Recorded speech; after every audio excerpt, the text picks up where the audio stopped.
If you're hitting your 60s and wondering whether it's too late to start RV living, let me tell you, you're not too late. In fact, you might be right on time.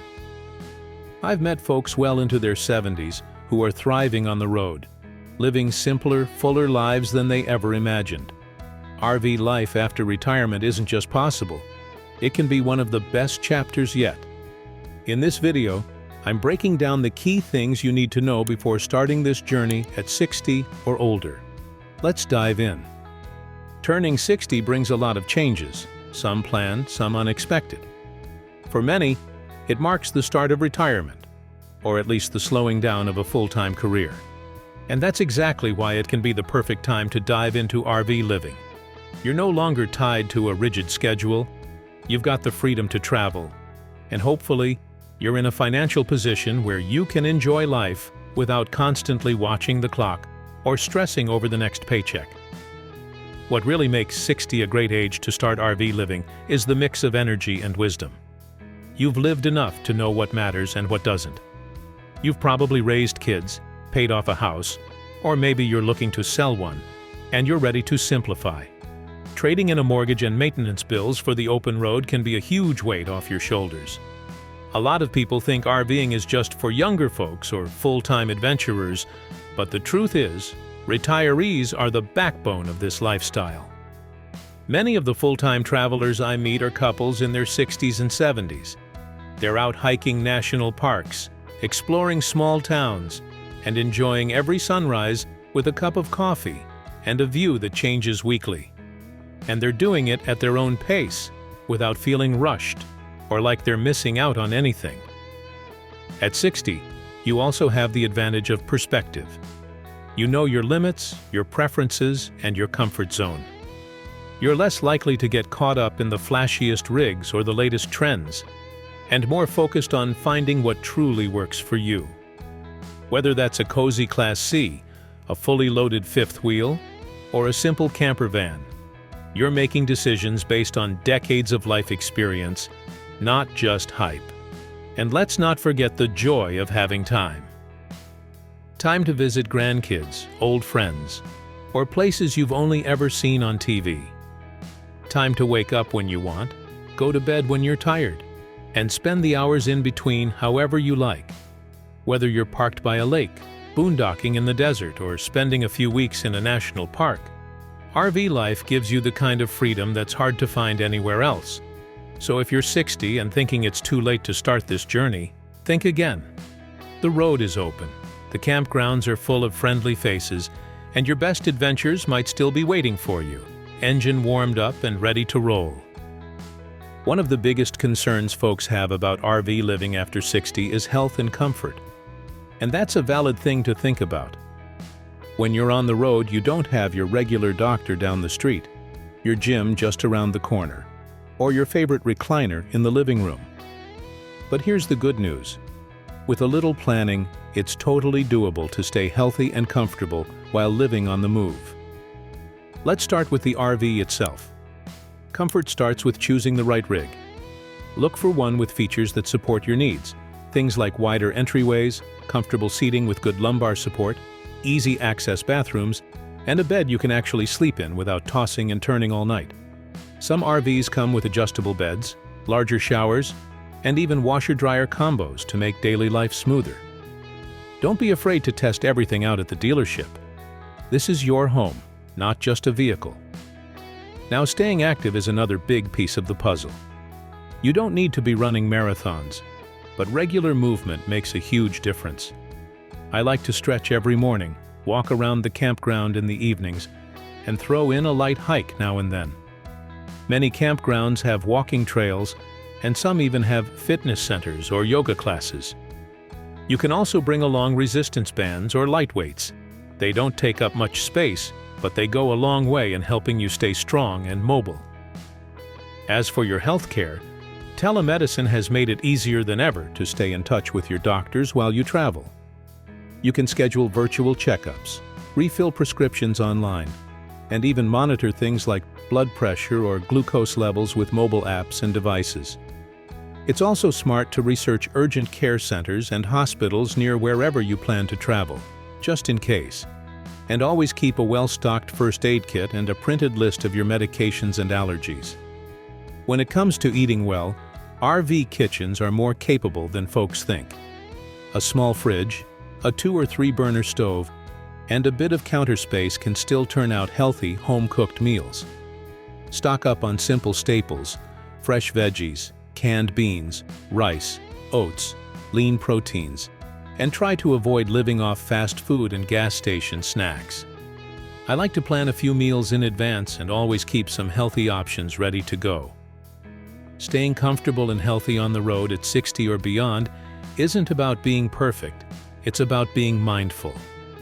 With a few smart adjustments, your RV can support your body, your peace of mind, and your overall well-being, letting you enjoy the journey without sacrificing what matters most.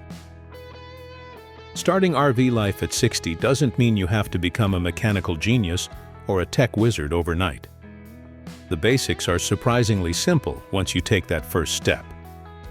Sure, there's a learning curve, but it's not nearly as steep as some folks think. Most of what you need to know comes with time, experience, and asking the right questions. Let's start with driving. Whether you're in a Class A motorhome or towing a fifth wheel, driving a big rig can seem intimidating at first. But it's all about taking it slow, practicing in open areas, and learning how your vehicle handles. There are even RV driving classes that can help build your confidence. Most people I know who were nervous in the beginning got comfortable after just a few trips. Hookups, water, electric, and sewer might seem confusing at first, but they're pretty straightforward once you've done them a few times. I always tell new RV owners, label everything, take notes, and don't be afraid to ask your neighbors. RV parks are full of helpful folks who remember what it was like starting out. Another basic is managing your tanks: fresh water, gray water, and black water. It might sound gross, but with a good routine and the right gear, it becomes second nature. Keep your equipment clean, always wear gloves, and use tank treatments to keep things smelling fresh. Tech is another area that trips people up, especially if you didn't grow up with it. GPS apps made for RVs, campground booking websites, and even YouTube tutorials can be a huge help. If you're not confident with smartphones or tablets, consider taking a quick course or asking a younger family member to walk you through the essentials. The most important thing to remember is this: everyone starts as a beginner. Whether you're 60 or 30, you'll have questions and make a few mistakes. That's part of the journey. The key is to stay curious, patient, and open to learning. Before long, you'll be pulling into sites like a pro, setting up camp with ease, and enjoying life on your terms. One of the smartest moves you can make before starting RV life in retirement is building a solid, realistic budget. The freedom of the road is incredible, but the lifestyle still comes with expenses, and they can sneak up on you if you're not prepared. That said, RV life can absolutely be more affordable than traditional living, especially if you're downsizing from a house or living on a fixed income. Start with your RV itself. Are you buying new, used, or renting to try things out? Monthly payments, if you finance, can eat up a chunk of your retirement income. Then there's insurance, registration, and maintenance, even if you pay cash. Factor in repairs and upkeep. Tires, roof sealing, oil changes. These add up over time, especially if you're moving often. Campground fees are another big one. You can spend anywhere from $20 to $100 per night, depending on the amenities and location. Monthly stays are usually cheaper, and memberships like Passport America, Thousand Trails, or Boondockers. Welcome can help cut those costs. Some folks even rotate between paid parks and free public lands to balance things out. Fuel can be a wild card, especially with gas prices jumping around. The bigger the rig, the more it'll cost to move it. Planning your routes and staying in places longer can help stretch your fuel budget. Don't forget to budget for propane if you're using it for cooking or heating. Living expenses like groceries, cell service, internet, and health insurance all continue on the road. Some things might drop, no more lawn care or property taxes, but others like eating out, tourist attractions, or gear upgrades can sneak in. That's why it's helpful to track every dollar your first few months. You'll quickly learn where you can save and where you're willing to splurge. Finally, set aside a rainy day fund. RV life can throw curveballs, breakdowns, medical issues, or family emergencies. Having a financial cushion gives you peace of mind, so you can enjoy the lifestyle without constant worry.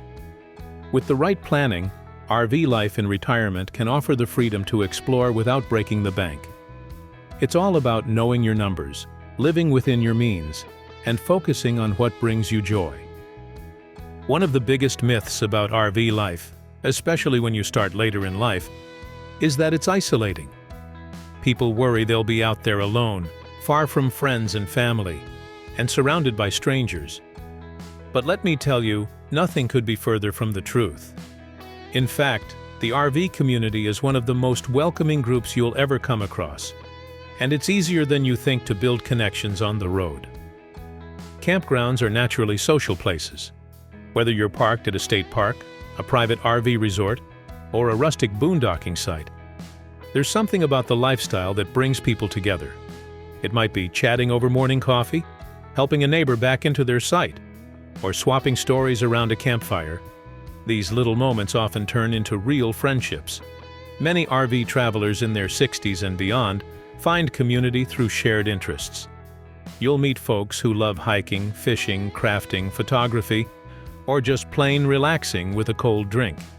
There are rallies, meetups, and organized caravans for just about every kind of group, from retirees and full-timers to solo travelers and hobby clubs. A lot of campgrounds even host weekly events like potlucks, movie nights, or game tournaments that make it easy to mingle. Online tools help too. Facebook groups, RV forums, and apps like RVillage or Campendium can connect you with fellow travelers nearby, or share tips on great places to stay. You might even plan your travels to cross paths with new friends again down the line. Some people form small travel groups that caravan together for weeks or months, building strong bonds along the way. Staying connected with family is just as doable. Between video calls, email, and social media, it's easy to keep in touch no matter where you are. Many full-timers plan their routes to include visits with grandkids, old friends, or family reunions. Your RV becomes not just your home, but a way to stay close while still exploring the country. What surprises most new RV travelers is how quickly this lifestyle replaces the neighborhood they left behind. You don't lose community when you hit the road. You just find a new one. And in many ways, it's even stronger, because it's built on shared experience, mutual help, and the simple joy of living free. So, is 60 too old to start RV living? Not even close. In fact, it might be the perfect time. With the freedom of retirement, a little planning, and a willingness to learn, life on the road can open up a whole new chapter. One that's full of adventure, simplicity, and real connection. You don't have to be a seasoned traveler to get started. You just need the courage to take that first step. Whether you're dreaming of quiet mornings by the lake or making new friends across the country, there's a spot out here with your name on it. Thanks for watching, and I'll see you down the road.